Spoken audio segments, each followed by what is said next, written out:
Tudo bom, pessoal? Vamos falar de equações diferenciais, mas no caso, soluções numéricas usando a série de Taylor. Basicamente, a série de Taylor, você tem a derivada, né, de uma função em torno de um x0, né, um ponto x0.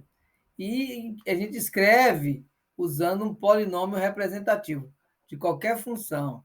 Nós usamos essa seguinte expressão com f em x, que vai ser f em x0, mais a derivada de f em x0 vezes a diferença de x para x0, mais, olha a sequência, segunda derivada dessa função em x0 sobre 2 fatorial, vezes x menos x0 elevado ao quadrado, mais, agora sim, de uma forma mais genérica, né?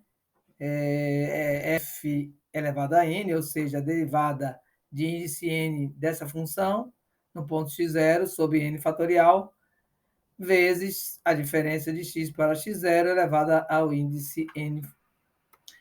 Eu posso também escrever usando, em vez do f, né, a notação com y. Então, estou escrevendo aqui essa segunda parte com a notação y.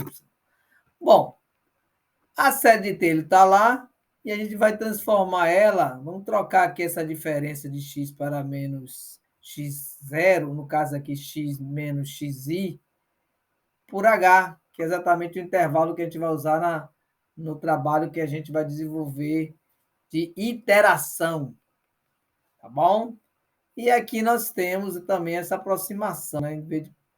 Nós vamos ter que xi mais 1 vai ser aproximadamente y igual a y de i mais 1. E nós temos aqui que xi mais 1, ou índice i mais 1, vai ser igual a xi mais 1h. Então, o passo seguinte é o passo anterior, mais um intervalo que a gente vai incorporar. E aí nós podemos escrever a expressão, como está aqui descrita, né?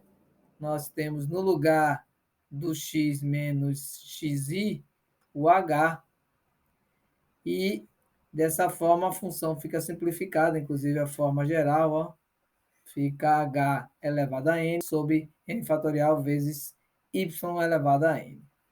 Esse é o processo de discretização que nós estamos utilizando. O Euler, a gente pode ter o erro de truncamento, é claro, né? Que depende desse n. O n é o número de iterações que nós estamos realizando. Então, esse erro vai estar ligado ao h elevado a esse n mais 1 sobre n mais 1 fatorial, vezes a derivada de ordem n mais 1 de y em relação a esse erro. Então, isso aí eu acho o erro de truncamento. E agora eu posso falar dos métodos. Primeira ordem, eu só vou usar uma derivada. Então, no caso, eu só vou derivar uma vez e eu vou ter apenas esse erro aqui, ó, no caso, um erro bem ligado o erro calcular com a segunda derivada. Mas olha aqui como fica a expressão.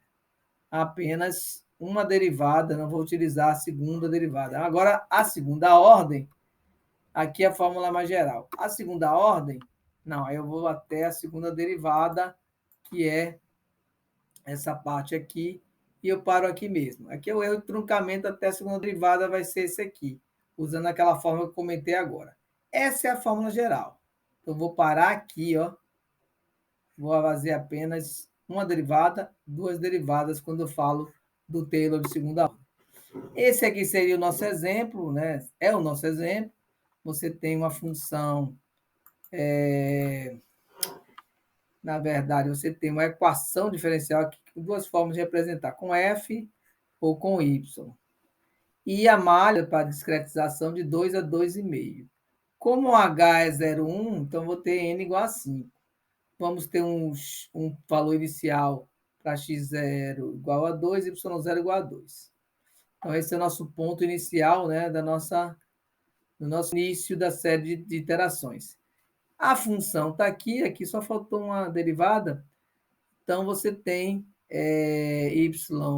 yi mais 1 igual a yi mais h vezes a derivada de y mais a derivada segunda de y vezes h ao quadrado sobre 2 fatorial. Aqui já usando a notação com f, né? A notação com F era interessante para a gente perceber que nós estamos falando de uma função de duas variáveis. Então, na hora que a gente for fazer a segunda derivada aqui, vamos aqui desenvolver, né? X vezes y, a derivada de y igual a x menos y. Essa é a nossa EDO. Se eu faço isolar aqui a primeira derivada, x menos y sobre x. Então, aqui nós podemos escrever x por x é 1, menos y sobre x. Aqui nós temos a primeira derivada. Ainda vou dar um detalhamento aqui, vai ser y vezes x elevado a menos 1. Então, se eu quero derivar de novo, né, eu vou ter que derivar usando a propriedade das derivadas parciais, né? Você vai ter que derivar em x, depois em y. Derivando em x aqui, você vai ter menos 1 vezes y elevado a vezes x elevado a menos 1 vezes menos 1, né? Melhor dizendo, menos 1, né? Vezes não, menos 1. Mais a segunda parte aqui vai ser o quê? Derivada em y. A derivada em y de 1 vai ser 0, né? E de y vai ser y mesmo, vou deixar indicado. Vou deixar indicado e ela vai ser menos y, né? Menos derivada de y sobre x virou uma constante. Então, tudo isso que eu tenho que achar essa segunda derivada aqui, ó. Então, finalizando aqui, nós temos que a segunda derivada vai ser quem? Esse menos... aqui nós esquecemos só de botar um menos aqui no y, né? Olha aqui o menos do y. Então, menos vezes menos dá mais, vezes x elevado a menos 2, menos y, derivada de y sobre x. Posso escrever assim para ficar mais elegante. Y sobre x ao quadrado, menos derivada de y sobre x. É isso que nós vamos trabalhar aqui representativamente. Ela está aqui nesse canto. Olha aqui a segunda derivada que nós achamos agora. E a primeira derivada está aqui indicando exatamente o que nós fizemos dessa função aqui, né? Y vai ser x menos 1, x menos y. Derivada de y vai ser x menos y sobre x. O valor inicial é 2 e 2. Então, para i igual a 0, né, você vai usar essa expressão em 0. Essa primeira derivada aqui eu calculo, está aqui indicando exatamente em cima da função, que é a primeira derivada, deu 0. E a segunda derivada nessa segunda função aqui. É só substituir os pontos. Deu 1/2. Então, eu vou usar a expressão, substituir essa expressão inicial, né? Que é a expressão Taylor. Deu 2.025. Vou fazer isso mais uma vez aqui. Vou novamente fazer aqui para i igual a 1, lembrando que vai ser 5. Então, vou pegar a minha função, ó, 2.1, que andei mais 1 décimo em relação a x. Ó, x começou com 2, vai para 2.1. Menos ó, o valor da derivada, o valor anterior de y, 2.0025. Aqui deu 0,046. Eu vou fazer a segunda derivada aqui usando essa fórmula. Deu 0,4319. Substituo na fórmula principal, acho 2.0093. E aí repito novamente isso para a minha pelo I2, trazendo aquele valor para quê? E o x andou 0,2. Novamente eu vou usar essas duas fórmulas, no final deu 2.0198. E aqui nós temos a tabela completa para 5 iterações. Lembra que a primeira aqui é o nosso valor inicial, né? Esse aqui é o nosso valor inicial. E aí eu tenho 5 iterações aqui. Eu tenho para a ordem 2 e aqui para a ordem 1. Se eu quisesse trabalhar com condições de primeira e segunda ordem. Isso aqui me dá os pontos. Esses pontos eu posso interpolar em contrafunção, que vai ser uma solução específica, né, para a minha EDO. Lembrando que a solução de uma EDO é uma função. Aqui nossas referências. Eu trouxe também aqui para vocês o exemplo no Symbolab. Symbolab, colocando aqui para vocês Symbolab, olha aqui. Symbolab, esse Symbolab nas nuvens, você escolhe aqui a função 8, matemática e estatística, análise numérica, né? O cálculo numérico em português. Escolhi o livro 1, ó, de Hall. Escolhi aqui das opções de 1 a 9, eu escolhi a opção equações diferenciais ordinárias. E aí nós temos alguns exemplos, temos métodos aqui para a gente resolver. Tem métodos ligados a esse assunto.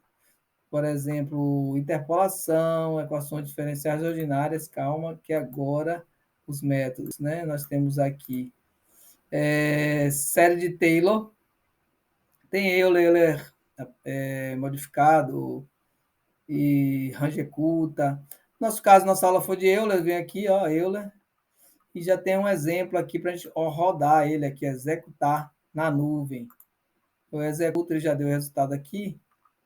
Se quiser, eu posso dar uma reiniciada para vocês verem.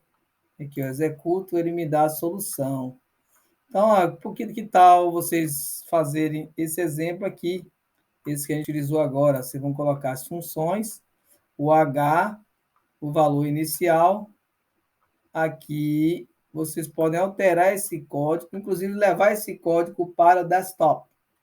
Você baixa o download, faz um download do Scilab e roda ele tudo no desktop, tá bom? Então, aqui era só para a gente analisar essa aplicação. Eu não verifiquei exatamente esse caso aqui, mas fica para vocês aí, ó, usando aqui as funções do Scilab, ó, no caso aqui o 5, seleciona um livro. Tem outros livros que vocês podem explorar, e no caso, a gente explorou aqui o método de série de Taylor, lembrando que é o problema de valor inicial. Olha aqui em inglês, tá vendo? Problema de valor inicial é uma EDO com problema de valor inicial. Você tem um valor inicial para dar início ao seu problema. E aí você consegue resolver numericamente. Sem esse valor inicial, você não resolve numericamente. Obrigado, pessoal. Até a próxima.